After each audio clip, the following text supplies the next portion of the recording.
Olá, eu sou Adolfo Neto, professor da UTFPR Curitiba, a Universidade Tecnológica Federal do Paraná, e este é o Fronteiras da Engenharia de Software, um podcast para refletir sobre o presente e o futuro da engenharia de software. Nós publicamos episódios mensais em que entrevistamos pessoas pesquisadoras da área, abordando temas de interesse de pessoas que praticam a engenharia de software e de pessoas pesquisadoras, mestrandos, doutorandos, professores, pesquisadores. Nós somos um podcast que é parte da rede Emílias de Podcasts, associada ao programa de extensão Emílias Armação em Bits. Somos também uma atividade de divulgação científica associada ao programa de pós-graduação em computação aplicada da UTFPR Curitiba. Por falar nisso, nós estamos com inscrições abertas para a turma 2025 do mestrado em computação aplicada. O link para o edital está na descrição do episódio. Nós pedimos quem estiver nos escutando ou assistindo no YouTube, no Spotify, que comente, que mande seu feedback pelo e-mail fronteirasesw@gmail.com. Às vezes nós fazemos enquete lá no Spotify, você pode sugerir também um tema ou uma pessoa a ser entrevistada, e assim por diante. O que você quiser fazer, nos dar de feedback, nós agradecemos. Eu estou aqui, como sempre, com a co-host, co-apresentadora do Fronteiras, coordenadora do Emílias Armação em Bits, professora Maria Cláudia Emer, também aqui da UTFPR Curitiba, também do PPGCA. Tudo bem, Maria Cláudia? Tudo bem, Adolfo. É um prazer estar aqui com vocês, né? Certamente vai ser um episódio cheio de aprendizados para todos os nossos ouvintes. Legal, porque hoje nós vamos entrevistar Giancarlo Guisardi e o tema vai ser Ontologias em Engenharia de Software. Giancarlo é professor titular na Faculty of Electrical Engineering, Mathematics and Computer Science da Universidade de Twente, na Holanda. Em Twente, Giancarlo é chefe do departamento, grupo de pesquisa de semântica, cibersegurança e serviços. E antes de ir para Twente, Giancarlo foi professor titular na Universidade Livre de Bolzano, nos Alpes Italianos. A gente já entrevistou uma pessoa de lá aqui, e onde liderou o grupo de pesquisa em modelagem conceitual e cognitiva, o CORE. E ainda antes disso, foi professor na Universidade Federal do Espírito Santo, a UFES, onde cofundou e co-dirigiu o Núcleo de Estudos em Modelagem Conceitual e Ontologias, o NEMO, lá no Brasil, quer dizer, aqui no Brasil, por 10 anos. Hoje ele é membro externo desse grupo. Nós já tivemos aqui em nosso podcast uma pesquisadora do NEMO, a professora Monalisa Barcelos, que falou sobre medição de software no nosso episódio 37. E Giancarlo é também professor afiliado, convidado na Universidade de Estocolmo, na Suécia. E Giancarlo faz pesquisa em ontologias, modelagem conceitual, engenharia de sistemas de informação avançados, já tendo publicado em veículos como Sintese. Assim, eu fiz doutorado em lógica para computação, então a gente sabe que na área que é difícil publicar um artigo lá no Sintese. Eu falo Sintese, não sei se a pronúncia é correta. Sintese, é isso mesmo, Adolfo. Tem também o Software in Systems Modeling, você tem alguns artigos lá, e 3S Software, e a lista é muito grande, não vai dar tempo de falar todos, mas a gente vai deixar o link para a página do professor Giancarlo, também para o Google Scholar, e vocês podem ver lá. Uma curiosidade é que na base do Google Scholar, a sua produção mais citada é a sua tese de doutorado, que foi na Universidade de Twente também, né? Você fez o doutorado lá, depois voltou muitos anos depois voltou para ser professor. E o título da tese é Ontological Foundations for Structural Conceptual Models. Tem mais de 1.800 citações, bastante citação. O tema da entrevista, como eu disse, vai ser Ontologias em Engenharia de Software. Então, em primeiro lugar, muito obrigado por ter aceito o nosso convite, Giancarlo. Tudo bem? Você tem algo a complementar nesta sua apresentação? Não, boa noite, boa tarde para vocês, Adolfo, Maria Cláudia. Muito obrigado pelo convite, é um prazer conversar com vocês. Não, uma apresentação muito boa. Obrigado pela apresentação. A coisa da tese, eu ia comentar, muito bom, vocês entrevistaram, eu acho, o Eduardo Guerra e a Mona Lessa, né? Exato. Dois amigos, assim, ótimas escolhas. Sobre a tese é uma coisa que é incomum, né? Que uma tese de doutorado seja vamos dizer, a produção mais, o item de produção mais citado de uma pessoa. É muito raro de acontecer isso. Me surpreende também, mas eu fico muito feliz que eu defendi minha tese tem quase 20 anos. E o número de citações é constante. o que é uma surpresa também, né? Em geral, em computação, começa a cair depois de um tempo, mas ela tem basicamente 100 citações por ano há quase 20 anos, que é uma coisa muito difícil de ver em computação, né? Mas representa um pouco, eu acho, o meu interesse por coisas que são problemas que são mais fundamentais, talvez, assim, problemas que são um pouco menos isolados do que está acontecendo no momento, assim. Acho que eu sempre tive e continuo tendo uma certa propensão a fazer só aquilo que me interessa, assim, no final das contas, né? Se eu não consigo a motivação para trabalhar em coisas que não me interessam muito. E tenho sido privilegiado de poder trabalhar em coisas que eu acho que são as coisas que realmente problemas que eu acredito que são problemas fundamentais e que vale a pena gastar um bocado de tempo tentando fazer alguma contribuiçãozinha naquela direção. Muito bom. Então vamos começar pelo tema principal da entrevista, que são ontologias. Você pode explicar para o nosso público, que são mestrandos, doutorandos, pesquisadores, profissionais de engenharia de software, o que são ontologias? Então, a gente pode começar falando sobre o que não é uma ontologia.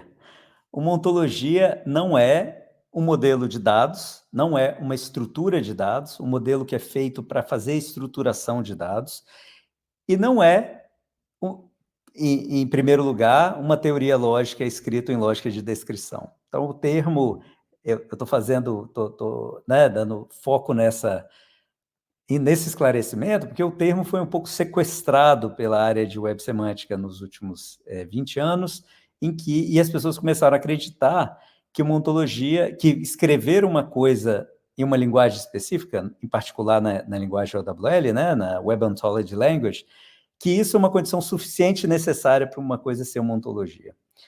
A área toda de ontologia em computação né, antecede a toda essa discussão de web semântica e, na verdade, a área começa em computação, a primeira citação da palavra ontologia em computação é um artigo de 1967 de um pesquisador chamado George Milley. George Milley foi o orientador do Peter Chen, que criou o diagrama de entidade e relacionamento. Então, assim, George Milley era o avô de entidades e relacionamento. Escreve esse artigo em 1967, onde ele está dizendo o seguinte, olha, que os dados, assim, ele tá basicamente dizendo o seguinte, olha, qualquer estrutura de informação, ela faz um determinado compromisso ontológico. Então, se a gente pegar qualquer coisa, se eu pegar o banco de dados mais trivial, mais mundano, imagina um banco de dados de uma biblioteca, né? Ou um código, um pedaço de código. Tem uma frase do Donald Knuth, que eu gosto muito, que ele fala assim, que programar é a atividade de dizer para um outro ser humano o que você quer que um computador faça. Não é a atividade de dizer para o computador o que você quer que ele faça, né? Porque isso você escreveria de outra forma. Então, assim, se seu código tem variáveis, cliente, ordem de produto, tempo, você está fazendo um compromisso ontológico. O que é um compromisso ontológico? O compromisso ontológico é o compromisso entre a estrutura, uma determinada estrutura simbólica e uma determinada visão de mundo. Então, uma ontologia, antes de qualquer coisa, é essa visão de mundo, é o conjunto, é aquilo que você pressupõe existir num determinado domínio do conhecimento. É um conjunto de conceitos, de relações, de propriedades, de maneira geral, intrínsecas e relacionais, eventos, tipos de tipos,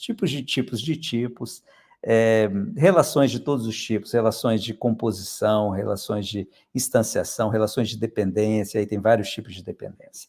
Então, assim, isso, um determinado mapa de conceitos daquilo que uma determinada descrição pressupõe existir num determinado domínio. Então, se a gente estiver falando de um mapa de metrô, o mapa de metrô faz um compromisso ontológico com a existência de linhas, de estações, que estações podem se interconectar, estações são compostas que linhas são compostas de estações e que seguem uma determinada ordem, que elas têm um determinado sentido, uma determinada direção, e por aí vai. Então, assim, essa é uma visão de mundo, no certo sentido.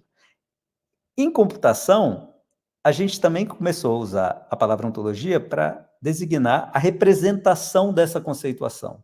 Em particular, como a ontologia surgiu numa área chamada intercâmbio de conhecimento, que é uma área ligada à comunidade de Knowledge Engineering, né, de engenharia de conhecimento na década de 90, passou a ser a representação explícita dessa conceituação, em geral, com uma linguagem que tem uma semântica formal. Daí essa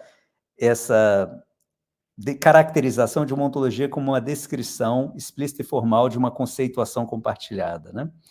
Deixa eu só falar mais uma coisa. A coisa que faz um determinado modelo uma ontologia, na minha opinião, é ele ser resultado de um processo de análise ontológica. E análise ontológica é um tipo de análise conceitual que você faz usando ontologia como uma área do saber. Então, tem uma área da filosofia que chama ontologia, com O maiúsculo, que é essa área que nos dá um conjunto de ferramentas para esse tipo de análise ontológica. Então, assim, se eu quero entender o que é um domínio, por exemplo, de cardiologia, de eletrofisiologia do coração, eu vou usar essas ferramentas conceituais sobre relações todo-parte, relações de causalidade, evento, classificação, taxonomia e por aí vai, para destrinchar e tornar explícita a conceituação do que existe naquele domínio. O que é o coração, quais são as partes anatômicas do coração, quais são os processos eletrofisiológicos e por aí vai. E aí depois a gente representa, mas primeiro você parte dessa caixa de ferramentas para gerar a conceituação e da conceituação gerar uma determinada representação. Tá certo. E aí a gente quer saber como as ontologias podem ser usadas na engenharia de software especificamente.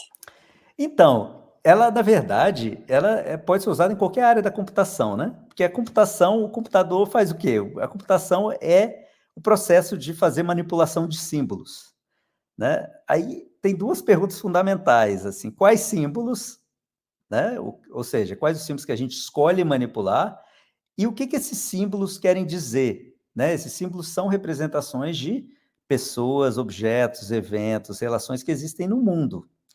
Então, do jeito mais trivial, qualquer processo de análise é um processo deveria ser um processo de análise ontológica, né? Então, se a gente estiver seguindo uma abordagem onde você tem modelos independentes de plataforma, modelos, né, no final das contas chegar em modelos específicos de plataforma, uma abordagem de model-driven architecture, por exemplo, o único jeito de fazer um modelo independente de plataforma para que ele seja estável em várias manifestações, em várias implementações, é seguir um processo de análise ontológica. Então, toda parte de análise conceitual, de modelagem conceitual, deveria seguir um tipo de análise ontológica. Mas tem outros exemplos onde se torna isso muito mais claro. Por exemplo, o que é chamado de engenharia de domínio, né? Engenharia de domínio, que é uma coisa que existe, a primeira tese em engenharia de domínio e engenharia de software, um cara chamado Neighbors, na década de 80, 1980, se não me engano, de Irvine. Ali já começa essa história de, olha, para eu criar, ao invés de criar uma aplicação específica, criar um framework, ele não usa a palavra framework na época, que pode ser configurado para se comportar como qualquer membro de uma classe de aplicações, eu preciso entender o domínio. E a ideia de análise de domínio em engenharia de domínio. Também, a maneira... na verdade, a gente mostra isso, tem um trabalho que eu fiz com o saudoso Ricardo Falbo há muitos anos, há uns 25 anos, que mostrava como que ontologias poderiam ser usadas sistematicamente para fazer análise de domínio e engenharia de domínio. Na área de engenharia de requisitos, né, tem um artigo que eu acho que a gente vai até conversar depois, que ilustra uma metodologia de engenharia de requisitos, que a gente chama de Ontology-Based Requirements Engineering, porque a única maneira de entender os domínios, antes que a gente possa entender os requisitos de uma área, a gente tem que entender os conceitos da área. Então, no exemplo desse artigo, quando a gente fala de ética, o primeiro passo para destrinchar e materializar requisitos éticos é entender o que ética é. Não dá para falar de requisitos de privacidade sem entender o que é privacidade, ou de trustworthiness, né? Sem entender o que é isso, e por aí vai, ou segurança, sem entender o que é isso. Então, tudo isso passa por essa análise de domínio.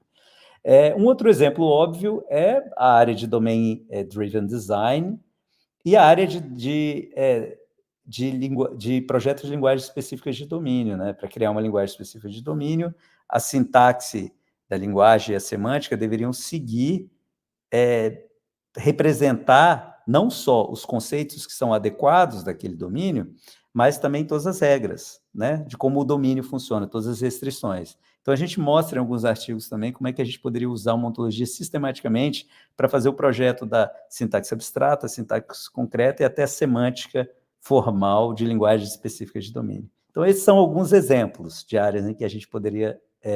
deixa eu dar um outro exemplo, assim. Aliás, deixa eu dar 2 outros exemplos, né? Um é olhar para a própria engenharia de software como um domínio, né? E aí, um trabalho que a gente fez, ainda quando eu estava na época do Nemo, também iniciado pelo Ricardo Falbo, e que depois a Mona Lessa assumiu a coordenação desse projeto, que chama SEON, né? Software Engineering Ontology Network, onde a gente criou basicamente uma rede de ontologias lidando ou caracterizando e criando modelos de referência nesses vários subdomínios de engenharia de software, falando de qualidade de software, de processo de software, requisitos de software, gerência de configuração, teste e por aí vai. E usando esses modelos agora, a gente pode tratar problemas de integração, por exemplo, de ferramentas de software. Então, quando eu coloco que eu voltei para o Brasil da vez passada, aliás, da vez retrasada, quando eu fui para o Brasil em 2006, um dos primeiros projetos que a gente teve foi com uma empresa, foi uma colaboração, na verdade não era um projeto formal, mas uma colaboração com uma empresa californiana que fazia offshore software development, né? Uma equipe que tinha um pedaço na Ucrânia, um pedaço no Chile, no Brasil, e eles queriam ter uma visão unificada de toda a informação, deixando as pessoas usarem uma variedade de ferramentas que elas já usavam no desenvolvimento em cada contexto local. Então, você tinha vários sistemas de gerência de configuração, vários sistemas de teste, vários sistemas de controle de erros e por aí vai. E como é que você resolvia esse problema de interoperabilidade semântica mantendo todos esses dados nos formatos locais, né? Então, um problema de integração que passa por um problema de interoperabilidade semântica, que é um problema de interoperabilidade semântica, mas passa por uma análise da semântica dos dados. E a gente fazia tudo isso usando essas ontologias de domínio. Muito bom.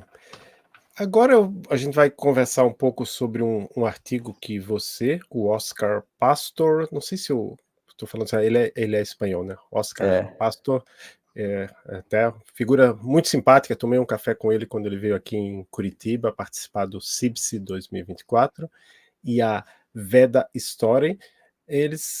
Vocês publicaram recentemente, né, edição novembro-dezembro de 2023 da I3E Software, um artigo chamado Pensando Rápido e Devagar em Engenharia de Software. Nós traduzimos os títulos dos artigos, o link para o artigo, o título em inglês vai estar na descrição do episódio. Então, logo no começo do artigo, vocês falam da diferença entre conhecimento baseado em dados e conhecimento baseado em teoria, e relacionam a diferença entre esses 2 tipos de conhecimento com os sistemas 1 e 2 que o falecido psicólogo Daniel Kahneman, vencedor do Prêmio Nobel de Economia de 2002, né, descreveu em seu livro Rápido e Devagar. Foi um sucesso de vendas mundial esse livro. Uhum. Você pode explicar para a gente a diferença entre esses 2 tipos de conhecimento e qual é o relacionamento aí com os sistemas 1 e 2 de Kahneman? Então, vamos começar pelo Kahneman, né? A ideia de sistema 1 e sistema 2. O sistema 1 é um sistema baseado em dados, com incerteza, aproximado, através de associações e de detecção de padrões entre essas associações entre dados, né? Um sistema de raciocínio um pouco de baixo para cima, bottom-up, né?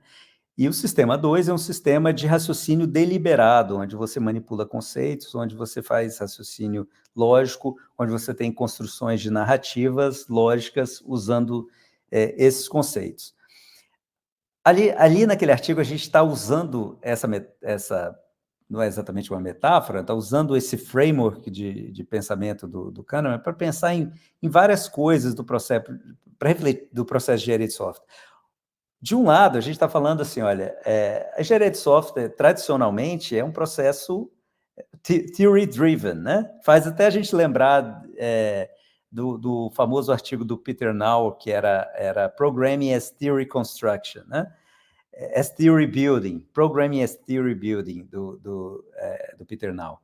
Que é essa ideia de que você vai criando, quando a gente vai criando essas estruturas simbólicas, a gente parte de um processo de engenharia de requisitos, né? Vamos pensar no processo clássico, onde você vai criando modelos de análise, de design, de programação, tem variações nessa coisa toda, mas, na verdade, você vai fazendo mapeamentos entre modelos simbólicos e modelos que são, no final das contas, modelos de conceitos, porque eles têm uma semântica de mundo real, não só uma semântica formal, eles vão mapear para coisas no mundo, né?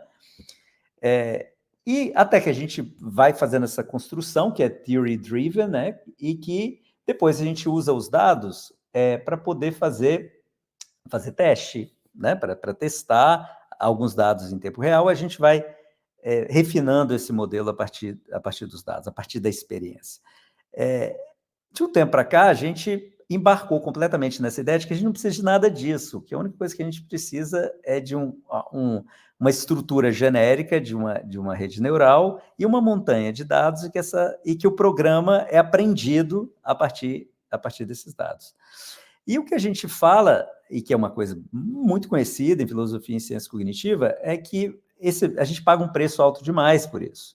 E o preço que a gente paga, e aí a gente pode entrar nessa discussão, na discussão dessas culturas ou caminhos que a gente está escolhendo em inteligência artificial, é que explicabilidade, que é uma coisa absolutamente essencial para qualquer sistema que tome decisões que afetam seres humanos, a gente abre mão disso necessariamente nesses modelos que são simplesmente baseados em dados, né? Essa é uma coisa que a gente abre mão, porque explicação é uma função do sistema 2.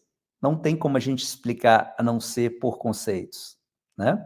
A explicação e a compreensão, tem um artigo que eu gosto muito de um filósofo americano chamado Michael Stravitz, que o artigo se chama No Understanding Without Explanation. Não existe compreensão sem explicação. Processo de você entende alguma coisa se você consegue explicar aquela coisa, se você entende a explicação daquela coisa, e se você entende a explicação daquela coisa, você entende como a coisa funciona, né?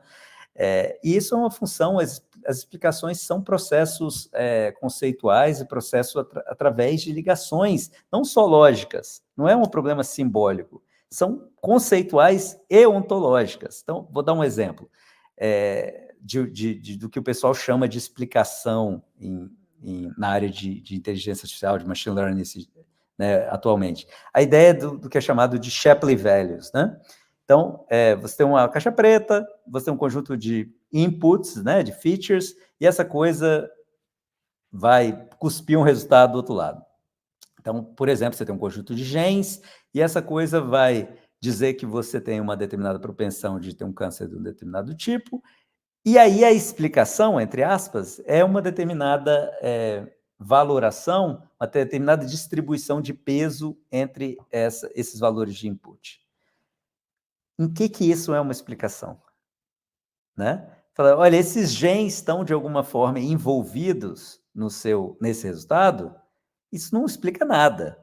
O requisito mais básico, o pessoal de IA esqueceu que existe uma literatura enorme na área de explicação em filosofia, por exemplo, em ciência cognitiva.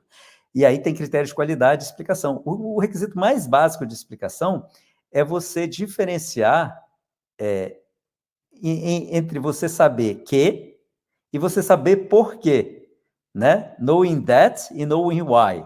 Você pode saber que essas coisas estão envolvidas. Primeiro, você não tem como saber que está envolvido, porque pode ser simplesmente uma correlação, né? Mas vamos saber que você tenha como saber que. Isso ainda não explica por quê. A explicação é dizer, olha, esses genes aqui estão envolvidos na codificação dessas proteínas, essas proteínas participam desses caminhos metabólicos, desses processos metabólicos, e isso vai culminar com uma doença desse tipo. A explicação não está no modelo e não está nos dados. Ela está nesse conhecimento sobre os dados, ela está exatamente nessa visão de mundo que está por trás dos dados e essas conexões de dependência, conexões causais entre os objetos no mundo, né? Então, esse é um exemplo do que a gente perde fazendo um caminho totalmente sistema 1, né? Um outro é a questão de a capacidade, talvez a maior limitação de um sistema completamente baseado em dados é que toda vez que eu falo isso, eu fico surpreso da gente ter que ficar falando isso, que é o seguinte: o problema do sistema totalmente baseado em dados é que ele é totalmente baseado em dados, assim, ele é completamente independente dos dados, e, portanto, ele é realmente absolutamente não confiável em lidar com dados que são fora da distribuição, com situações fora da distribuição, né? E uma coisa que a gente discute no artigo é que um sistema, e principalmente sistemas autônomos, eles não têm como se comportar eticamente sem explicação e sem a capacidade de manter. Porque o que é se comportar eticamente? Depois a gente vai falar um pouco mais sobre isso, né?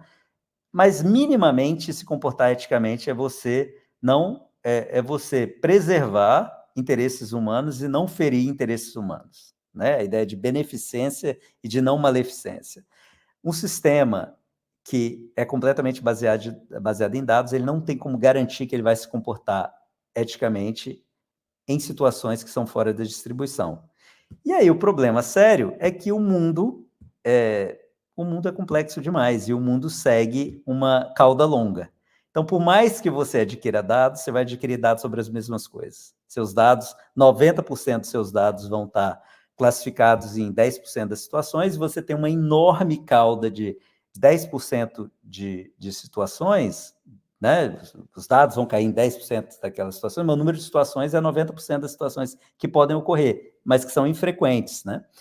Então, a gente precisa a única maneira de se comportar eticamente, na minha opinião, para sistemas autônomos, é ser capaz de lidar com situações que preservam interesses humanos fora da distribuição. Não dá para fazer isso sem senso comum, sem ter acesso a conceitos. É também uma função do sistema 2, né? E aí, por fim, só para fechar esse artigo, a gente, ao mesmo tempo que a gente está falando do software que a gente está construindo, a gente está falando do processo e a cultura da área. Assim, o que significa a gente abriu mão, é o thinking fast and slow, né? É o rápido e devagar. A gente abriu mão de todos os outros valores para construir coisas que são eficientes. Então, a gente escolheu rapidez como valor supremo. A capacidade de criar coisas, né, de criar coisas rápidas que detectam muitos padrões e que consegue manipular mais e volumes maiores de dados e de maneira mais com um maior desempenho computacional. A gente escolheu essas coisas em detrimento de todos os outros valores. Mas para a gente criar software que a gente possa confiar, a gente precisa do trabalho lento do ser humano de fazer esse tipo de análise conceitual e análise ética das situações. É verdade.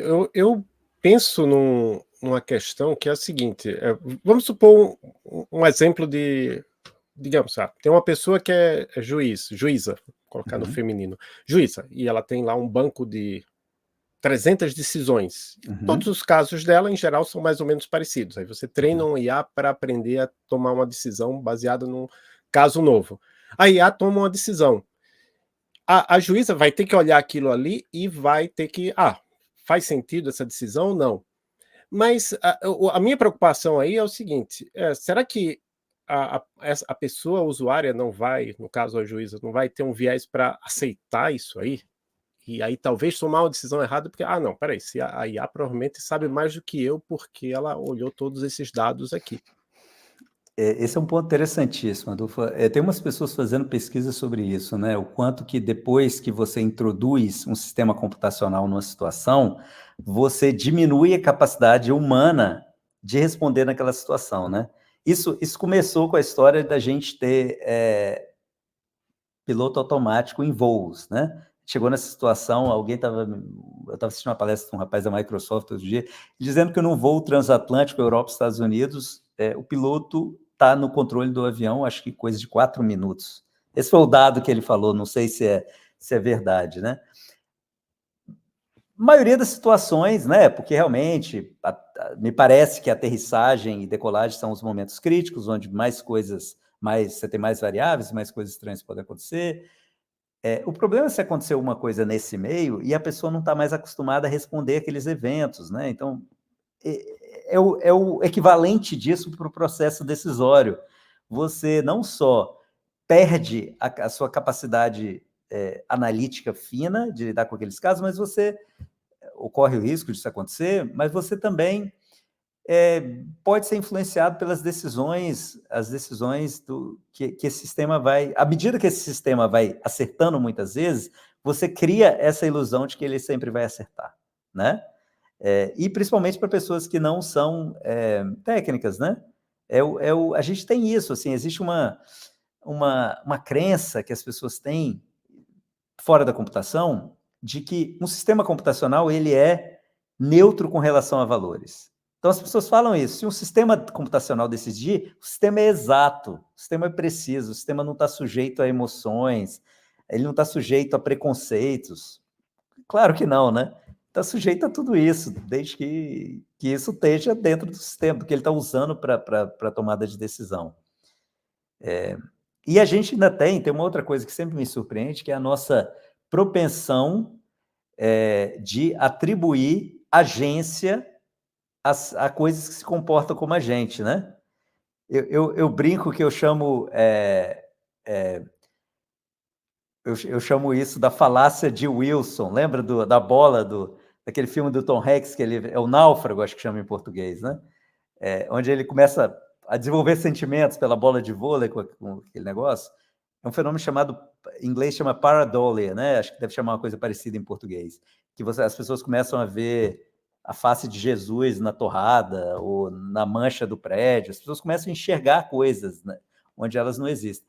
Os sistemas que se comportam de uma maneira que, numa primeira observação, é tão próxima do ser humano, elas ativam esses nossos circuitos, assim, é o efeito Wilson anabolizado, assim. As pessoas olham para isso e ficam realmente convencidas. Eu conheço pessoas que trabalham com sistemas tipo de modelos de linguagem que sabem exatamente como o treco funciona e estão convencidas de que esse negócio é um tipo de forma de inteligência alienígena, né?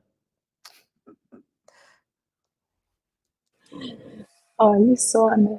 Bem, falando um pouco a respeito de um outro artigo, então, que foi escrito por Renata Guizardi, Glenda Amaral, por você e por John Milopoulos, publicado em 2021, 23, na verdade, no Software and System Modeling Journal, que foi intitulado Uma abordagem baseada em ontologia para engenharia de requisitos de ética.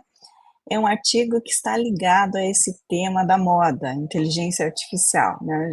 Já meio que falando a respeito disso um pouco antes também, né? Então, no resumo, vocês descrevem como a ética é importante nesse nosso novo mundo, em que a IA é onipresente. Para evitar que os sistemas sejam tendenciosos, cometam erros ou ajam de maneira inadequada. Você pode nos explicar como a engenharia de requisitos baseada em ontologia pode nos ajudar a construir sistemas baseados em IA mais éticos? Então, esse é o artigo que deu muito prazer para a gente escrever, sabe? Porque esse é um tema do coração, esse tema de ética, né? E é um tema que tem muita discussão, até do ponto de vista legal, né? Aqui na Europa tem todas essas discussões, os comitês tentando criar esses frameworks éticos, né? Para pensar sobre ética de sistemas artificiais. Porém, esses frameworks são frameworks normativos e muito abstratos, né? Então, tem, por exemplo, um deles, que é um dos mais usados, que fala sobre essas dimensões éticas, né? De beneficência, fazer o bem, entre aspas, assim, resumindo, não maleficência, que é não fazer o mal, a ideia de autonomia, que é o usuário sempre tem que ser capaz de decidir, ter autonomia sobre decidir qual é o campo de ações possíveis de um sistema autônomo, o que o sistema é capaz de fazer, né, em confronto a esse usuário. A ideia de explicabilidade, tem uma diferença de explicabilidade, né, explicability and explainability, mas a gente pode deixar isso para lá, vamos usar a explicabilidade de maneira geral, e a ideia de justiça. Então, né, os sistemas têm que obedecer, vamos dizer assim, todas essas dimensões. O problema é que existe um Grand Canyon de distância entre essas explicações abstratas, essas normas muito abstratas, e requisitos que um engenheiro de software é capaz de entender, né? Então, o que a gente faz nesse artigo? A gente faz duas coisas. A gente usa essas técnicas de análise ontológica para fazer análise dessas dimensões, para explicar o que é beneficência, e o que é maleficência, e o que é explicabilidade, o que é autonomia. Em particular, a gente constrói isso usando uma noção muito básica, que é a noção de valor. Então, e um conjunto de ontologias que a gente já vem trabalhando há um bocado de tempo. A gente desenvolveu uma ontologia de... A Glenda Amaral, por exemplo, que é uma das autoras desse artigo. Glenda fez doutorado comigo em Bolzano e fez uma tese brilhante que ganhou o prêmio de melhor tese do Kaiser ano passado, né, que é uma conferência importante, a conferência de engenharia de sistemas, assim, né? A Glenda fez, na tese de doutorado dela, uma ontology network, né, uma rede de ontologias, lidando com valor, com risco, com confiança, uma bem relacionada com a outra. Mostra, por exemplo, que valor e risco são propriedades duais, eles são basicamente a mesma coisa com a polaridade trocada, como que confiança pode ser explicada a partir de valor e de risco, e no caso da tese da Glenda, ela também fala de dinheiro, né? A Glenda trabalha para o Banco Central também, então ela quer explicar conceitos de finanças, assim, em particular o que era dinheiro. Depois o que a gente fez foi pegar essas noções de valor, risco e confiança e aplicar para esse problema, para essa análise ontológica dessas dimensões. Então a gente parte de valor para risco, de risco para confiança, para a noção de preferência, para a noção de decisão, para explicar o que são decisões, e para a noção de delegação de autonomia. Então a gente usa um outro trabalho do grupo, que é um trabalho da Cristine Grifo, que Cristine fez um doutorado belíssimo também sobre o que são relações legais, o que é uma relação legal, então direitos, deveres, poderes, liabilities, não sei muito bem como traduzir liabilities, né? Em português, todas essas relações, e a gente consegue mostrar que você pode traduzir a autonomia, por exemplo, como um conjunto de relações de delegação desse tipo, onde você delega explicitamente direitos, deveres e poderes para um sistema autônomo. Então a gente vai fazendo isso, a gente começa com valor, risco, confiança, preferência, decisão e autonomia, para destrinchar isso tudo de uma maneira que seja completamente... Você tem um tipo de rastreabilidade total. Então, um sistema que seguisse esse modelo, você conseguiria rastrear todas as decisões para julgamentos de valor, no final das contas. E a gente transforma isso, depois dessa análise ontológica, num conjunto de diretrizes metodológicas muito concretas que ajudam, que podem ajudar engenheiros de requisito, engenheiros de software, em traduzir, em construir requisitos para sistemas específicos que tocam todas essas dimensões éticas. Tem um artigo que a gente publicou depois, que é um capítulo de livro, na verdade, em homenagem ao Eric Yuan, né? E Eric Yuan foi o criador daquela linguagem I-estrela, né? I-star, uma linguagem de modelagem de objetivos, né? De engenharia de requisitos baseada em objetivos. Eric foi um aluno de John, Eric está se aposentando, o pessoal fez um livro em homenagem a ele, a gente escreveu um capítulo mostrando como que a gente podia pegar essa linguagem, que é uma linguagem quase um padrão para modelagem de requisitos baseados em objetivos, para modelar esse problema. No final das contas, para mostrar que a gente poderia lidar com requisitos éticos usando uma linguagem e todo o ferramental em torno, uma linguagem de modelagem de objetivos e todo o ferramental em torno dela, para modelagem e para raciocínio com objetivos, para relacionar com satisfabilidade, com preferência, com tudo isso. Mais ou menos essa é a ideia do artigo. Muito bom. Bom ver também esse exemplo assim de uma doutora do Banco Central, né? Ela fez doutorado estando no Banco Central. É verdade. É um doutorado brilhante, terminou uma tese com louvor, ganhou esse prêmio do Kaiser. A Glenda é realmente excepcional. Eu já anotei, a gente tem um outro podcast onde a gente entrevista mulheres na computação. Eu acho que ela vai ser uma ótima entrevistada lá no Emílias Podcast. Apoio muito. Agora vamos falar sobre o artigo Explicação Semântica e Ontologia, que você e o Nicola Guarino publicaram na revista Data and Knowledge Engineering, edição de setembro de 2024. Então, neste artigo, vocês discutem o conceito de desdobramento ontológico. Ontológico é um unpacking.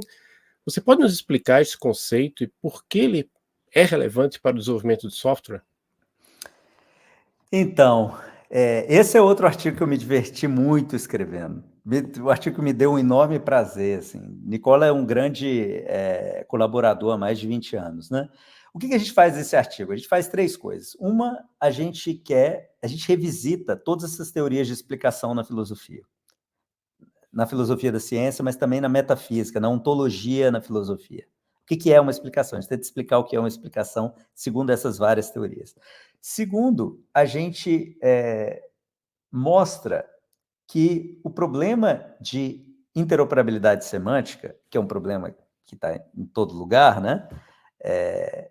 todas as questões interessantes que a gente precisa respondidas em governo, em ciência, em organizações, a gente só consegue responder juntando dados que estão em base de dados, silos de dados que foram criados de maneira autônoma, concorrente. Por exemplo, esse problema de integração de ferramentas de engenharia de software que a gente estava falando, mas não só. Então, esse problema de interoperabilidade semântica é um problema de explicação. Todos os erros de interoperabilidade semântica surgem de um gap explicativo, no final das contas.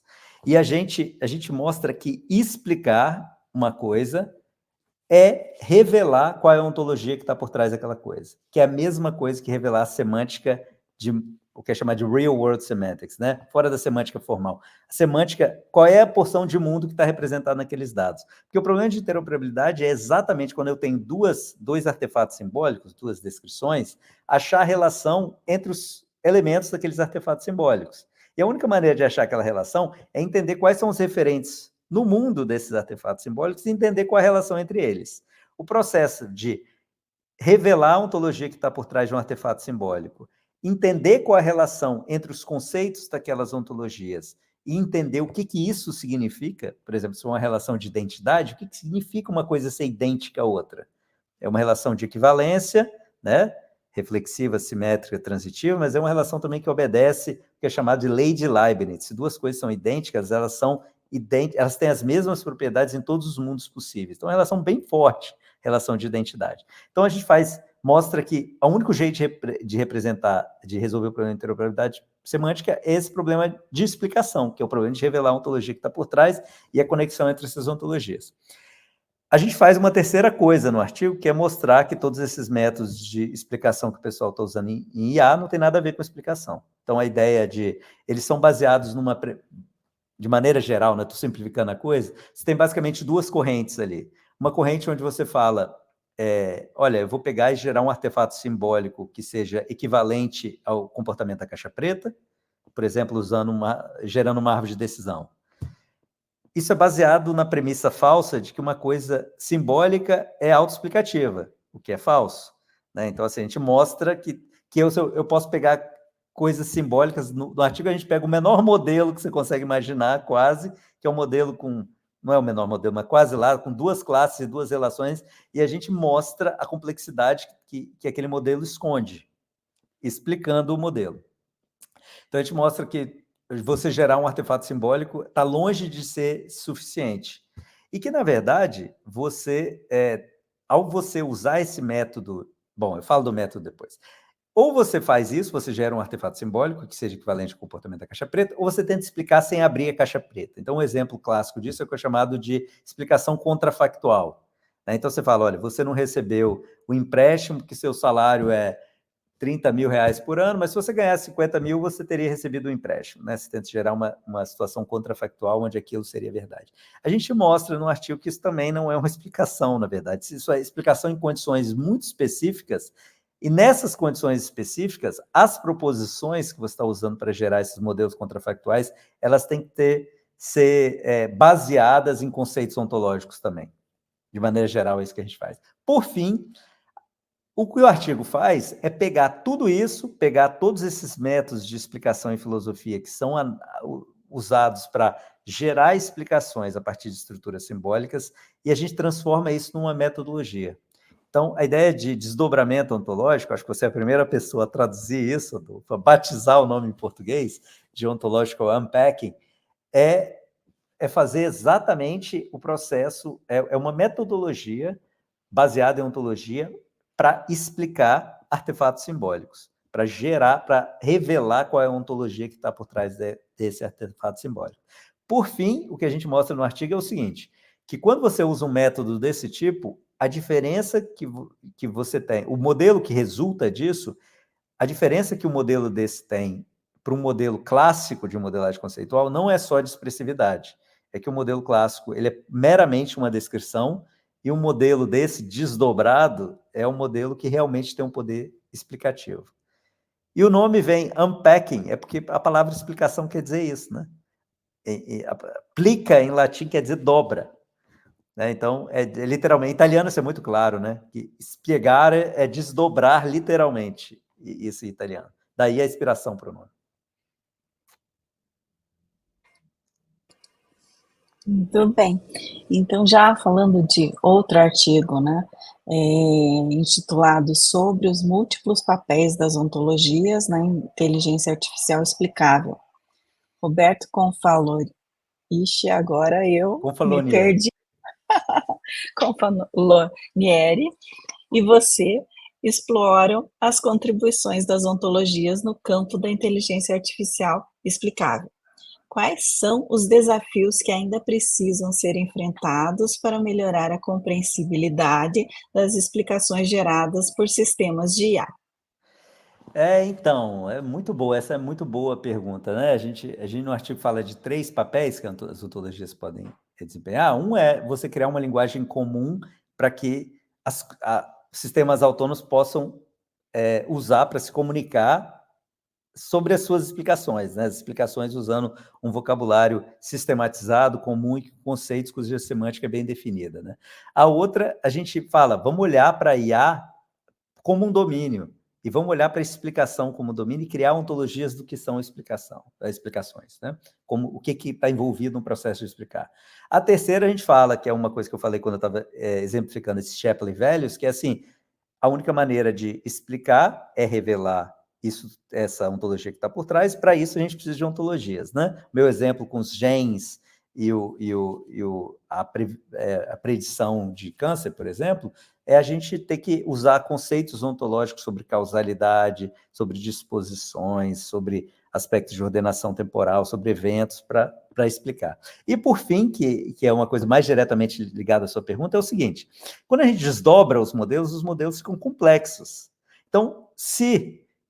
Eu sou meio obcecado com essa história de etimologia das palavras, né? Se nas línguas latinas explicar é desdobrar, nas línguas germânicas explicar é simplificar. Em holandês, outleg significa esclarecer, é fazer ficar plano, né? Colocar num plano, né? Que a gente pensa em explain, também tem essa ideia, né? De tornar plano, de tornar flat, assim. Então, o processo de desdobramento ontológico ele tem que ser complementado por um processo de gestão de complexidade. Eu acho essa um dos maiores desafios de engenharia de software e um dos maiores desafios de engenharia de ontologias e de modelagem conceitual. É como é que a gente lida com a complexidade desses artefatos que a gente está gerando, né?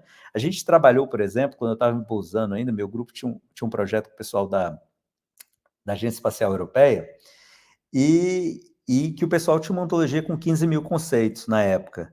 Então, assim, como é que se entende um modelo com 15 mil conceitos? Que eles usavam para tudo, para integração de software, para sistematizar todos os termos que eram usados em todos os sistemas. Você entende uma coisa dessa? Você entende o que esse modelo está te dizendo, né? Com o que esse modelo está se comprometendo? Então, a gente tem trabalhado nos últimos anos, muito com técnicas baseadas em ontologias para gestão de complexidade, para geração de modularização, para extração de viewpoints, para sumarização, né, abstração, que é assim, olha, você tem um modelo com 5 mil classes, gera para mim um modelo com 30 classes, mas que realmente captura a essência do que aquele modelo é. Isso é muito difícil de fazer numa linguagem que seja ontologicamente neutra, tipo ML, ou R, ou WL, ou lógica, é muito difícil de fazer, porque você não tem informação nenhuma, né? Todas as classes são iguais, todos os predicados são iguais, e quando você tem conceitos ontológicos, você pode usar essa ontologia para fazer esse tipo de gestão de complexidade. Então, o que a gente propõe nesse artigo também é que a gente pode usar ontologias para desenvolver explicações que sejam pragmaticamente adequadas, ou seja, explicações que sejam alinhadas tanto com os objetivos quanto com o background daquele que busca a explicação, né? Porque você quer simplificar, mas você quer simplificar de uma maneira muito específica. O exemplo que eu sempre dou é assim, olha, se alguém chega na sua casa e está vendo micro-ondas pela primeira vez, e fala assim, como é que esse negócio funciona? A sua explicação não vai envolver micro-ondas, né? A menos que a pessoa seja um físico, né? A sua explicação vai falar, ó, põe o negócio dentro, gira isso daqui, aperta o botão, seta o tempo, né? Porque você está adequando a explicação tanto para os objetivos quanto para o background da pessoa que busca a explicação. Então, esse processo de pegar um modelo que seja explicativo, né, explanatório sobre o domínio, detalhado, desdobrado, e reduzi-lo, fazer uma operação de transformação, de redução de todas as suas dimensões para um submodelo, mas que seja adequado às perguntas daquele usuário, é um processo no qual as ontologias podem ajudar imensamente. Que é um subproblema desse problema de gestão de complexidade de modelos de larga escala. Muito bom. Agora a gente chega numa outra parte da nossa entrevista, então vamos falar de uns temas, outros temas que não estão diretamente relacionados à sua pesquisa, mas que estão relacionados à sua atividade. Então, você tem uma presença bastante ativa no LinkedIn, divulgando suas pesquisas, os artigos que você publica, colaborações, visitas acadêmicas. Eu lembro, por exemplo, uma postagem que você fez uma visita não sei se era um evento ou era uma visita à NASA, participação em eventos. Eu até estava mencionando, antes da gente começar a gravar, que teve um artigo no principal evento de engenharia de software, que é o Wixi, eu acho que é o evento que tem a melhor índice lá no Google Scholar. Teve um artigo lá que ganhou o prêmio de artigo distinto, né, Distinguished Award Paper, chama-se Beyond Self-Promotion, How Software Engineering Research is Discussed on LinkedIn, de Marvin Weirish e Justus Borgner, que fala justamente sobre, no caso, o foco deles foi engenharia de software, como é que as pesquisas são divulgadas, e até eles falam assim, não, em alguns casos é o próprio pesquisador, em outros casos são pessoas realmente que estão nas instituições, nas organizações, divulgando a pesquisa dos pesquisadores. Mas a pergunta para você você acha importante para os pesquisadores hoje em dia participarem de redes sociais como o LinkedIn? Adolfo, essa é uma pergunta muito boa, porque a minha entrada no LinkedIn foi completamente acidental. Eu tenho alergia enorme a redes sociais. Eu nunca participei de nenhuma outra rede social. Quando eu estava morando na Itália, quando começou a pandemia, e vocês se lembram que a pandemia na Itália foi particularmente, né, foi um desafio particularmente grande, né? Eu estava lá em Trento, morava em Trento, no início da pandemia. E aí a gente realmente não podia sair de casa. E aí eu trancado em casa, todo mundo trancado em casa, meio que para não enlouquecer, eu acidentalmente comecei a gente tinha, deixa eu voltar uma coisa antes, a gente tinha se comprometido, eu sou muito ligado à comunidade de modelagem conceitual, a Conferência R, né? E a gente tinha se comprometido em organizar a primeira escola de verão de modelagem conceitual em Bolzano. E a gente falou, olha, não faz o menor sentido ter uma escola de verão, tinha toda uma expectativa com relação a isso, não faz o menor sentido ter escola de verão virtual, né? A escola de verão só serve para os estudantes se conhecerem, para começarem a criar uma rede e tal. Eu falei, mas olha, tem um momento muito propício, com uma energia muito boa aqui, eu acho que vou aproveitar de alguma forma todas essas pessoas que tinham se prontificado em ensinar na escola de verão. E aí comecei um podcast, assim, um videocast mais improvisado impossível do quarto do meu filho, que chamava EROS, ER Online Summer Seminars. E era basicamente ficar batendo papo com as pessoas, assim, mas as pessoas eram muito boas, assim, os entrevistados eram muito bons. Então era um monte de gente, Peter Chen, Daniel Jackson, Peter Gardenforth, Melanie Mitchell, era um monte de gente muito, Will van der Aalst, era 20 pessoas excepcionais, que a gente se encontrava toda quarta-feira às 4 horas da tarde, que era um negócio que batia desde a Austrália até, mas, né, era gerenciável da Austrália a costa oeste dos Estados Unidos. Esse negócio ganhou uma dimensão que teve um dia que tinha 800 pessoas lá, né? E aí eu falei, mas que coisa doida, né? Como é que essas coisas saem do controle? E aí eu comecei, na época, quando eu não sabia que esse negócio ia ganhar uma dimensão tão grande, Eu usei o LinkedIn pela primeira vez na vida, porque era o único jeito que eu tinha para falar com uma das pessoas que eu queria convidar, porque ela não respondia e-mail, e aí me falaram, olha, não responde e-mail, mas responde LinkedIn. Aí eu criei uma conta do LinkedIn e fui fazer isso. E aí comecei a falar, deixa eu ver o que acontece quando eu comecei a colocar as chamadas para esse Eros lá, mas era só o que eu fazia. Depois de um tempo, eu falei, olha, vou colocar uns artigos aqui para ver o que acontece. Mas eu fazia de maneira muito tímida e muito irregular, né? O que eu percebi é que o LinkedIn me deu acesso a uma quantidade enorme de pessoas interessantes fora da comunidade acadêmica. Gente que eu nunca tinha conhecido e nunca encontraria numa conferência acadêmica tradicional. Eu comecei a ter um bocado de projeto por conta disso, porque as pessoas entravam em contato comigo e falavam, olha, a gente está trabalhando exatamente nessa área, esse negócio que você descreve nesse artigo, a gente precisa exatamente disso, e de empresas, e de governo, e esse negócio começou a ter sabe, um efeito que eu nunca poderia esperar, assim, na minha timidez e zona de conforto acadêmica, esse negócio acabou tendo um efeito que eu fiquei muito impressionado. Eu gostaria até de ler esse artigo, porque com certeza eu tenho muito que aprender de como fazer esse negócio. Eu vou fazendo de uma maneira assim, de novo, sem nenhuma regularidade. Tem se tornado mais frequente porque o nosso grupo aqui, é um grupo muito, muito interessante, muito bom, muito coeso. É um grupo que me acompanha. O pessoal começou a fazer doutorado comigo quando eu estava no Brasil, foi comigo para Bolzano, algumas pessoas fizeram doutorado em Bolzano, vieram para a Holanda depois comigo. Então, é um grupo que trabalha junto há muito tempo. Tem gente que trabalha comigo há 15 anos.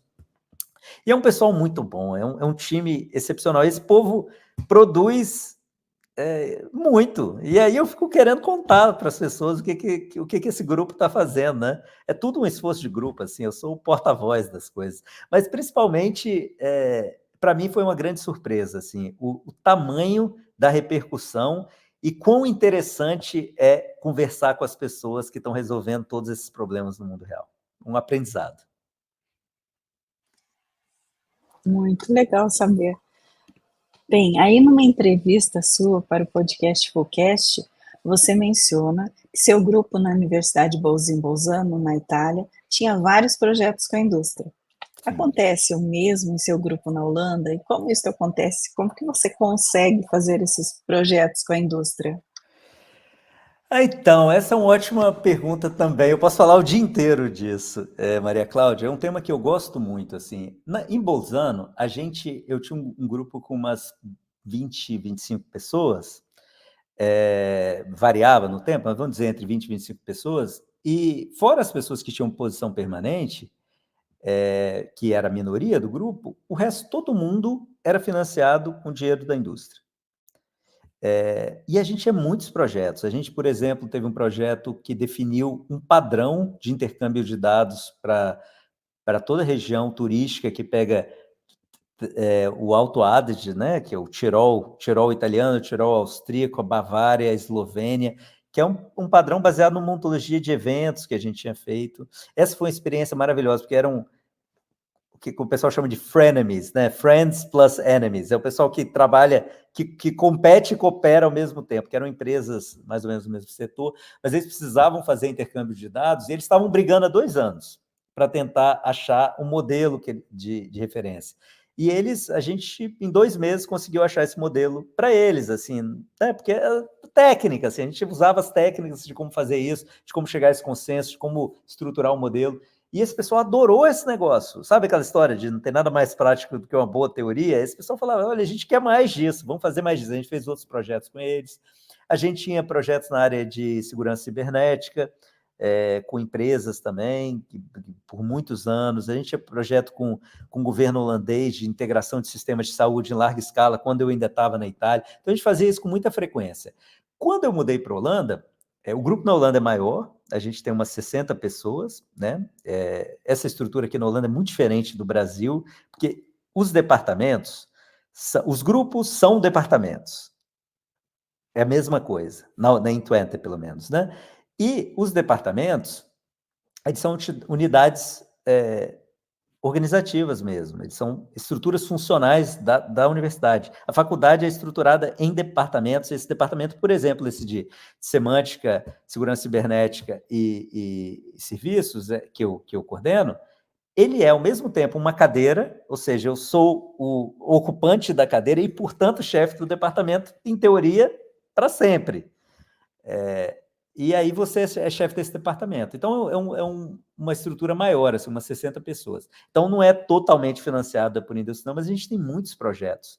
E isso é uma coisa que é muito incentivada, sabe? Aqui, eu participei, por exemplo, do processo de avaliação da faculdade pelo governo, né? Pelo governo holandês, e a universidade produz esses relatórios, né? Como a gente faz no Brasil, né? De produzir relatório para a CAPES ou para o MEC, de maneira geral. E aí, eu fiquei impressionado com a valorização que a faculdade dá, para a quantidade de projetos que a gente tem com a indústria. Então, assim, se você faz projetos com a indústria, isso é muito valorizado, porque é um sinal claro de relevância, né? A gente não faz nada que seja fora da nossa pesquisa. Zero. É tudo relacionado à pesquisa.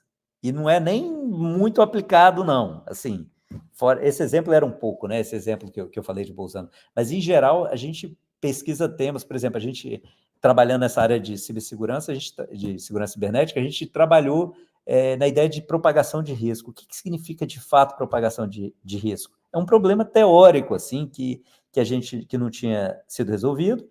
A gente fez isso junto com a Accenture. A Accenture transformou isso num produto que chama Trusted Identity Engine, que ganhou um prêmio internacional como a melhor ferramenta de inovação nessa área, usando uma teoria de propagação de risco que a gente tinha feito, que era uma teoria, publicou artigo em conferência ótima e por aí vai. Então, a universidade valorizava imensamente projeto com indústria, e a outra coisa, a universidade valoriza o percentual dos professores que não tem uma posição só lá. Então, se você tiver posições em outros lugares, isso é uma coisa que é visto como um sinal do tipo, olha, essas outras universidades muito boas também querem o que a gente tem. Então, por exemplo, a gente estava conversando, não sei se a gente está conversando quando já estava gravando, né, que eu tenho essa posição na Suécia agora também. E agora eu também tenho uma outra posição mais ou menos, assim, mas essa é de curta duração, é para fazer esse ano só, na Universidade de Viena, na Universidade Técnica de Viena, que a coisa da Suécia era, eles queriam que eu ficasse realmente um tempo lá, 30% do meu tempo lá, e eu falei, olha, não dá, pessoal, não consigo mais. Eu fiquei 2 anos entre Bolzano e Twente, indo e voltando, estava um pouco cansado dessa história, eu falei, não dá, mas eu posso fazer um acordo com vocês, que eu vou aí, assim toda vez que eu puder, que eu conseguir, eu vou, e vocês só me pagam quando eu for.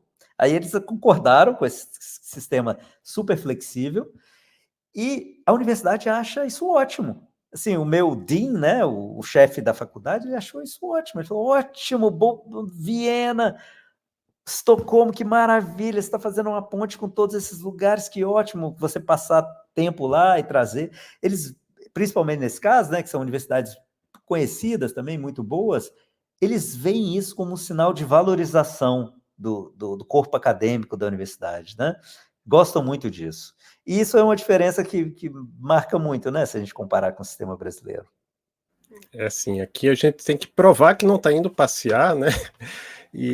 Mas aí me veio uma curiosidade nessa questão das parcerias com a indústria, que é a questão assim, imagino que mesmo na Europa, para fazer uma parceria com a indústria, tem que ter toda uma série de documentações, de regras e toda uma burocracia. A estrutura da universidade ajuda com essa burocracia? Muito. Então, você tem escritórios dedicados só para isso, né? Eu acho que a primeira coisa que é interessante que você tem é uma legislação um pouco mais clara, né? Assim, você não tem insegurança jurídica. As regras são muito claras porque isso é muito comum. E porque também você não tem casos estranhos, né? Casos de desvio de função ou nada disso, assim. A gente nem está falando nada que esteja à margem da norma, assim, mas eu acho que no Brasil eu via muitos casos onde as universidades faziam coisas que não eram para elas estarem fazendo, assim, né? Que era meio desvio de função, ela está competindo com uma coisa que poderia ser, fazendo uma coisa que poderia ser comprada no mercado. Aqui é muito claro, a universidade. Quer ver uma coisa que a gente tem, que deixa isso muito claro? A Holanda tem uma ideia que é o que eles chamam de engineering doctor. É uma coisa entre um mestrado e um doutorado.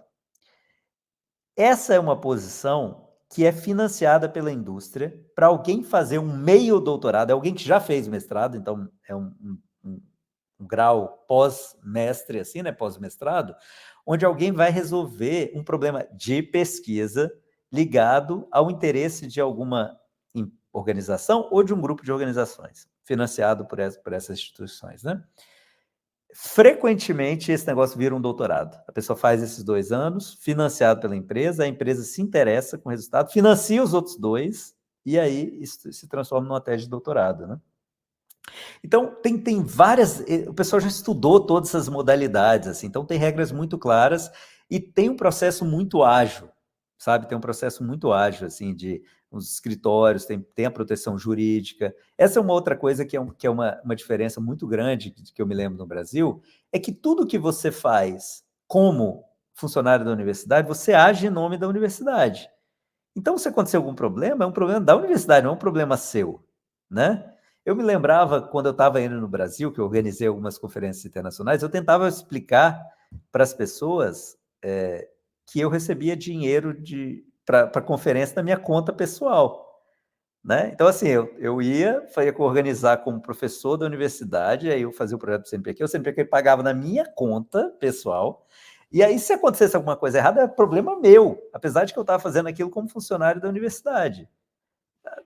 Não, né? Assim, você está trabalhando em nome da universidade, assim, você tem que ter a proteção jurídica da universidade. E aí tem isso, tem esses... A gente, em geral, a minha experiência é que a gente tem contratos que são muito claros e feitos de maneira segura e ágil, assim. Essa é uma grande diferença.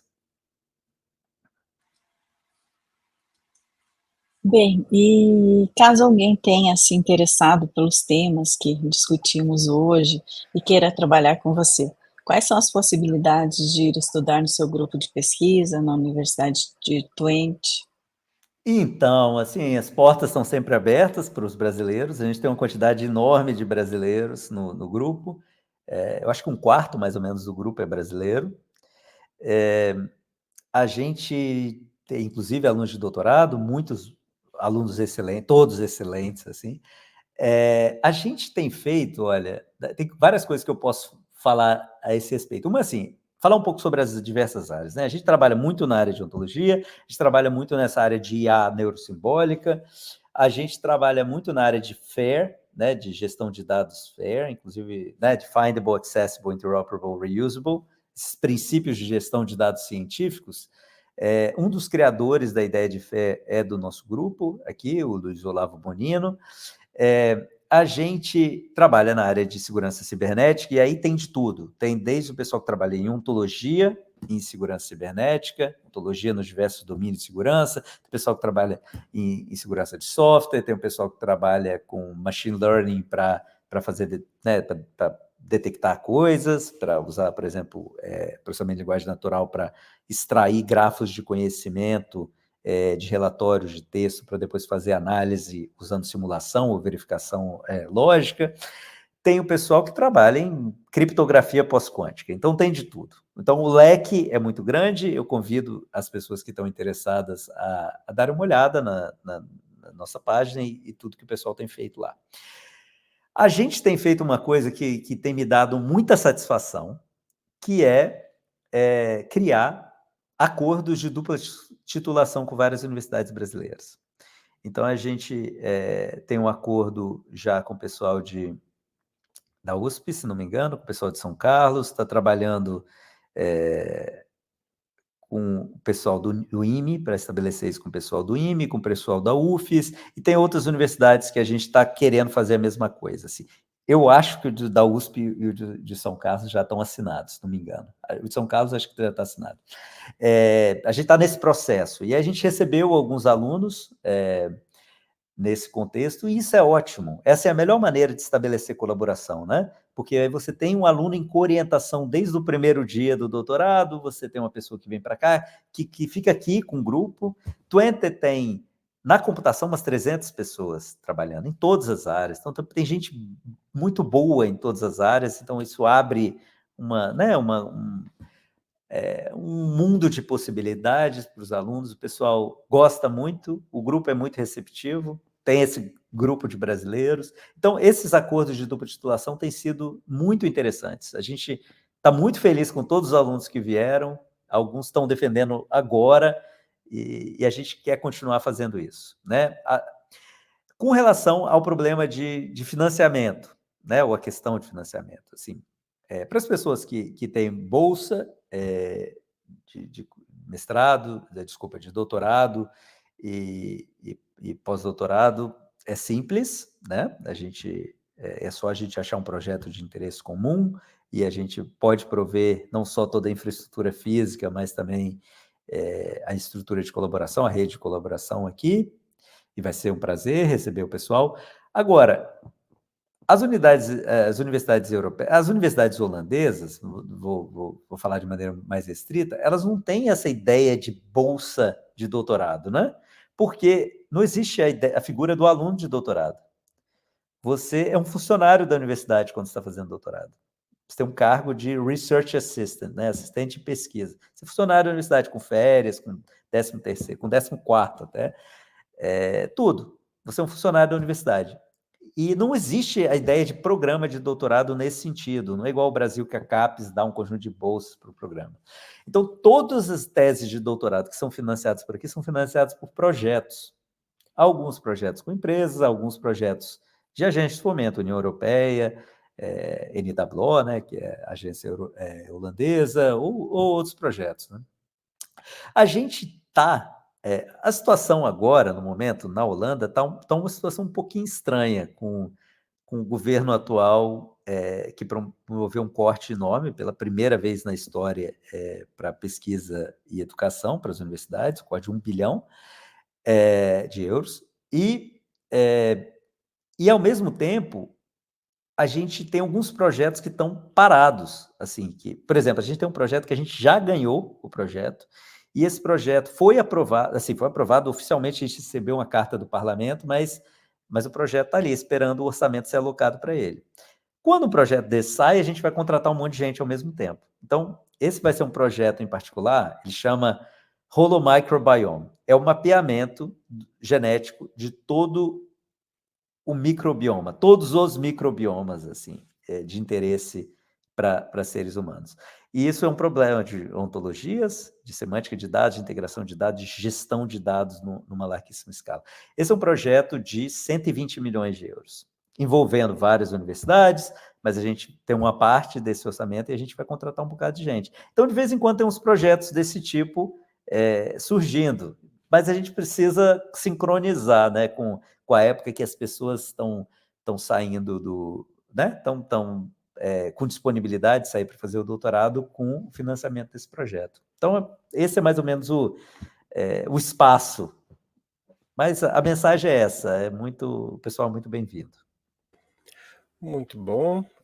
Até uma curiosidade, a gente já entrevistou, estava pensando que a gente já entrevistou bastante gente da Holanda aqui, a professora Fernanda Madeiral, que está lá na Vrije Universiteit, Amsterdã, o professor Fernando Castor, que é seu colega aí em Twente, sim, né? O Maurício Anishi, que agora ele era professor em Delft, agora ele saiu, está numa empresa, enfim. E interessante, eu tenho contato com bastante gente da comunidade também, pessoas desenvolvedoras, tem vários brasileiros, inclusive egressos nossos aqui do mestrado, que são desenvolvedores aí. A Holanda é bem receptiva. É um país bom para morar, um país muito bom para morar e para trabalhar. E uma outra curiosidade que assim, não está no nome, né? Mas você falou e realmente a Universidade de Twente é uma universidade técnica, né? Exatamente. A Holanda tem basicamente, classicamente, 3 universidades técnicas, né? Oficialmente são 4, porque a Universidade de Wageningen é talvez a universidade mais forte do mundo na área de agricultura, né? E aí ela também é considerada uma universidade técnica. Eles têm, inclusive, um consórcio que financia projetos que chama 40Us, né? Das 4 Technical Universities.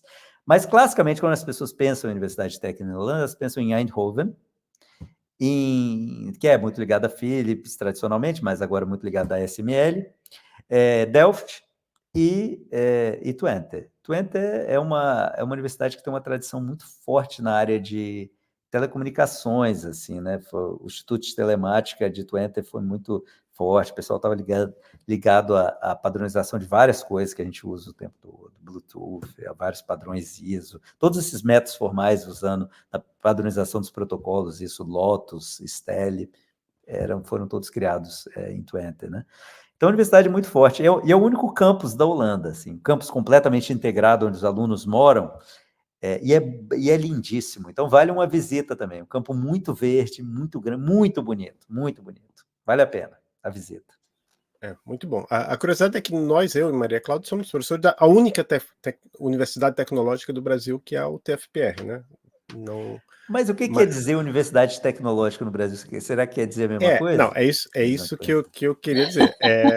Na verdade, a gente não achou ainda talvez até por ser a única, não tem uma coisa assim, não, olha, a UTFPR realmente é diferente da UFRJ, da UFMG, porque nós somos uma universidade tecnológica. Ela foi criada tem uma lei até, inclusive é uma das poucas universidades que tem uma lei de criação só para ela, né? Mas o que é que nos diferencia? A gente, internamente mesmo, a gente não tem essa clareza é muito tão claro, grande. né? Até, por exemplo, até por essas questões legais, por exemplo, eu recentemente tentei fazer uma parceria com a empresa por uma coisa mínima, que era pagar uma bolsa de estudante para o mestrado, e a burocracia foi tão grande que acabou, o projeto não saiu porque a gente tem todas as mesmas entravas que a gente tem nas outras universidades federais. Entendi. Aqui a ideia de universidade tecnológica é tecnológico no sentido que o MIT é tecnológico, sabe? Tudo é ligado à tecnologia. Assim, é uma universidade de ciência, mas ligada à tecnologia. Então, todos os cursos têm esse viés de objetivo contribuir para o desenvolvimento tecnológico. Então, a filosofia, por exemplo, a gente tem um curso de filosofia, aliás, muito bom. A gente tem, por exemplo, eu faço parte com o pessoal de filosofia aqui de um núcleo de epistemologia e ética de IA. É o pessoal que faz filosofia da tecnologia. O pessoal que faz filosofia aqui, psicologia ligada à tecnologia. Então, essa ideia de que a tecnologia perpassa todos os cursos e todos os programas da universidade, né? Muito bom. Eu acho que essa era a ideia inicial para o TFR também, né? Sabe? A original. A UTFPR também veio de um Cefet, né, aqui no país. Parece que vai ter outra tecnológica logo em seguida, né? Um outro Cefet, não é? São duas que estão querendo. A Universidade Tecnológica Federal do Rio de Janeiro, se tudo der certo, e a Universidade Tecnológica Federal de Minas Gerais. Mas a UTFPR é equivalente ao Cefet, então? Ela veio do Cefet. Era o que era o Cefet. Isso. Então, eu acho que é diferente a ideia acho que é diferente da ideia de universidade tecnológica aqui. Eu só tive na UTFPR uma vez para uma banca de doutorado há 15 anos atrás, talvez. Há 15 anos. Mas o que me chama a atenção é você dizer, né, tem outros cursos, como, por exemplo, filosofia. Aqui nós temos cursos de licenciatura, né, mas o que a gente precisa é fazer com que todos os nossos cursos também sejam ligados à tecnologia, né, e acho que não é exatamente assim, né, Adolfo, ainda. Aqui é tudo, né? O pessoal, por exemplo, de finanças trabalha com finanças digital, o pessoal que trabalha na escola de negócios, né, de business. Eles têm, por exemplo, a diferença entre computação. Eu estou na universidade, da Faculdade Técnica de Computação, né? Que chama Technical Computer Science, que são os aspectos mais técnicos de computação. A parte toda de Business Informatics é numa faculdade de Ciências Sociais. Renata, por exemplo, está nessa faculdade de Ciências Sociais, está no departamento de Business Informatics. Mas é uma faculdade de business que o pessoal faz machine learning, faz tudo isso, né? Fala criptografia, faz essas coisas todas. Né? Muito bom. Então, agora a gente chega na pergunta que define o podcast. Eu sempre gosto de lembrar que pode ser algo que você acha que vai acontecer, ou que você gostaria que acontecesse na engenharia de software. Para você, qual é a próxima fronteira da engenharia de software? Então, vou falar do que eu gostaria que acontecesse. O que eu acho que vai acontecer, em particular, nessa sub-área que é também de engenharia de software ligada a IA, engenharia de software para IA, mas da área de IA de maneira geral, é que a gente vai seguir por esse caminho neurosimbólico, né? Eu não vejo outro caminho. da gente tentar integrar essas coisas. Mas o que eu gostaria que acontecesse, que é muito mais abrangente que isso, eu gostaria que a gente ouvisse o conselho dessas pessoas que estavam escrevendo lá em 1967 e a gente levasse a sério essa ideia de a gente parasse de ser tão obcecado com a tecnologia, tão obcecado com símbolos e com a manipulação de símbolos. Até quando eu falo de neurosimbólico, eu nem gosto do termo, porque o problema não é o símbolo, né? Não é, a gente está falando de tecnologia dos dois lados, né? Quando a gente está falando de neurosimbólico, a gente está falando de redes neurais, que é simplesmente uma tecnologia de implementação ou de uma ferramenta para afrontar o problema, e a gente está falando de sistemas simbólicos, sistemas lógicos, que é uma ferramenta para afrontar esse outro problema. Parte do inverno da IA simbólica, na minha opinião, aconteceu porque o pessoal estava preocupado só com a manipulação de símbolos. Né? Você vai para conferências tipo KR, né? Knowledge Representation, que é a principal conferência da área, o pessoal não está interessado em representação. Estão interessados em complexidade computacional, em raciocínio automatizado, mas não em representação. O problema de como olhar para o mundo e criar representações que sejam fidedignas daquele fenômeno no mundo é um problema sério.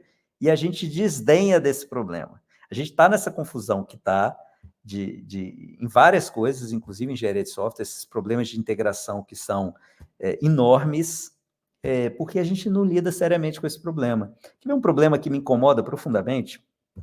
Se a gente for a qualquer grande organização, em quase qualquer setor, a organização vai ter...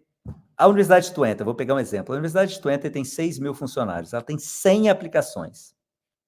Essas 100 aplicações, se eu somar todas as tabelas dessas 100 aplicações, vai dar mais do que 10 mil tabelas. Cada tabela dessa vai ter, no mínimo, 10 campos, vamos dizer assim. E aí você escreve, sei lá, 10 linhas de código para cada campo desse. Ou seja, você acabou com uma base de 10 mil tabelas e uma base de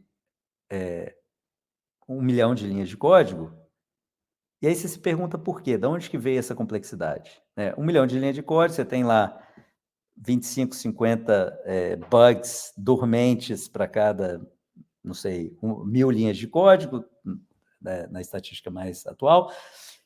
Da onde que veio isso? De onde que veio essa complexidade? Você pensa assim, 10 mil tabelas, essas tabelas deveriam, num certo sentido, representar as entidades do domínio, né? Mas quantas entidades tem no domínio de universidades? Assim, eu pago um vinho para quem chegar a 100. Tem, professor, aluno, classe, supervisão, nota, matéria, currículo. Chegar a 100 é difícil. De onde você chegou a 10 mil? Tem parte desse problema, é um problema de impedância. A tecnologia de banco de dados relacional vai ampliando tudo, porque todas as relações N para N têm uma tabela associativa. Depois o negócio se acumula no tempo, porque as consultas são totalmente aderentes à estrutura do banco de dados. Então, toda vez que você vai mudar alguma coisa, quebra tudo. Então você tem, né? A gente conhece o problema, mas não 10 mil. Então, como é que você sai de 100 para 10 mil? É porque as pessoas não fazem modelagem do domínio. Se as pessoas tivessem entendido o domínio, a gente nunca chegaria a 10 mil. Né?